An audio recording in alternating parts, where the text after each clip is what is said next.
បាទតោះបងប្អូនបើសិនពេញ7ទំចេញណាបងប្អូននេះជា template ខ្លះបាទដែលខ្ញុំអាប់ដេតហើយណាបាទនេះខ្ញុំអាប់ដេតលើទូរស័ព្ទ13 mini តោះអញ្ចឹងឥឡូវបើសិនជាយើងចង់អាប់ដេតអានេះសម្រាប់តែអ្នក developer ដែលចង់ដឹងអ្វីដែលថ្មីណាបាទអញ្ចឹងឥឡូវយើងចាប់ដើមធ្វើទាំងអស់គ្នាបាទ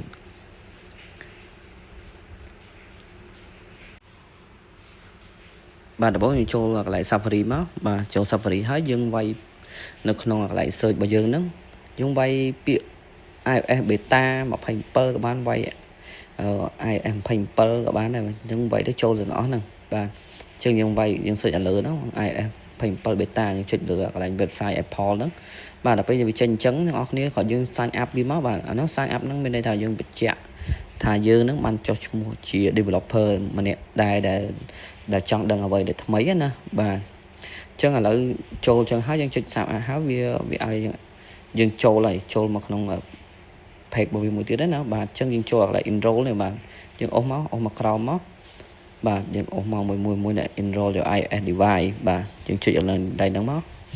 តមកវា load បាទវា load archive បាទអញ្ចឹងចាំមក plate បាទវា load ហើយនោះកន្លែងយើង open beta update ហ្នឹងបាទយើងចុចកន្លែង open beta update ហ្នឹងមកចូលកន្លែង software របស់យើងហើយដល់ពេលចូល software ហ្នឹងបាទវា load ចូលហើយហ្នឹងយើងឥឡូវខ្ញុំត្រឡប់សិនណាខ្ញុំត្រឡប់សិនបាទដល់ពេលវាចូលហ្នឹងវាចូលកន្លែងហ្នឹងបាទប៉ុន្តែដល់ពេលនេះយើងកន្លែងoff ហ្នឹងយើងចុចកន្លែង off ហ្នឹងបាទកន្លែង off ម្ដងទៀតនៅ beta update ហ្នឹងកន្លែង off ហ្នឹងយើងចុច on មកវិញមកបាទនោះ iOS 27 developer beta យើងចុចលើគេហ្នឹងមកចុចមកដល់ពេលវាគ្រីសបាទចាំមើលលើចាំមក plate ហ្នឹងវាគ្រីសណាបាទវាគ្រីសហើយនេះដល់ពេលយើងចេញមកវិញវាចេញឲ្យ update ហើយអញ្ចឹងយើង update tonight ក៏បាន update now ក៏បានបើខ្ញុំ update now ហើយខ្ញុំឲ្យ update now ឲ្យទុកចោលបាទនេះយើងចុច record របស់យើងមកដល់ពេលចុច record របស់យើងហើយយើងចាំវា download នោះ 8G ជាងអានេះសម្រាប់ iOS សម្រាប់ iPhone 13 mini បាទហើយយើងចុច agree វាមក agree 2 ដងមកអានេះវាកំពុងតែ download ហើយ request update request ហើយអញ្ចឹងវាកំពុងតែ download អានេះចំណាយពេលយូរដែរយើងមើលកន្លែង Wi-Fi លេខណាមានរៀងដើរលឿនហ្នឹងបាទអញ្ចឹងយើងបើសិនជាយើងទុកចោលក៏បានដែរយើងទុកចោលមួយយប់ក៏បានដែរយើង update tonight ទៅឥឡូវនេះខ្ញុំ update ហើយបងប្អូនយូរដែរចូល24ម៉ោងណាសេវា Wi-Fi ខ្ញុំយឺតបាទឥឡូវយើងចាប់ដើម activate វាបាទ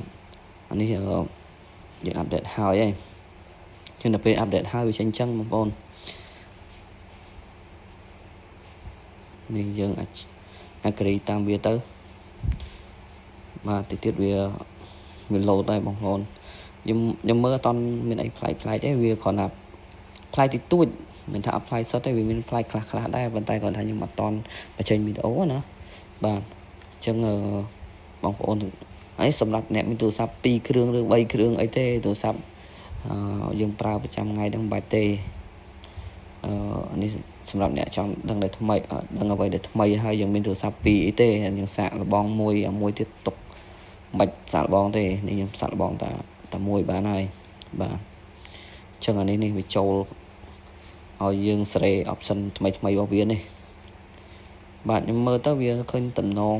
ខ្លះដែរឬគេថាតំណងកន្លែង wallpaper ឡើយមិនទាន់បានសាកទេអញ្ចឹងអានេះវាចូលហើយ iOS 27របស់ខ្ញុំវាចូលបានសម្រាប់ហើយបាទអញ្ចឹងសម្រាប់ 100% បងប្អូនអញ្ចឹងឥឡូវយើងចាំមើលចូលកន្លែង setting ណាបាទខ្ញុំមើលនៅកន្លែង call ហ្នឹងវាប្លែកអីមានអីប្លែកអត់បាទអញ្ចឹងឥឡូវចូលមើល setting អស់គ្នាចូលមើលបាទនៅ general មក about បាទអញ្ចឹង load ចូល27ហើយបងប្អូនអញ្ចឹងសង្ឃឹមថាបងប្អូនអស់គ្នាអាចធ្វើបានដូចខ្ញុំទាំងអស់គ្នាដែរបងប្អូនហើយថ្មីតែចេញថ្ងៃទី9ម៉ោងសុកខ្មែរម៉ោង9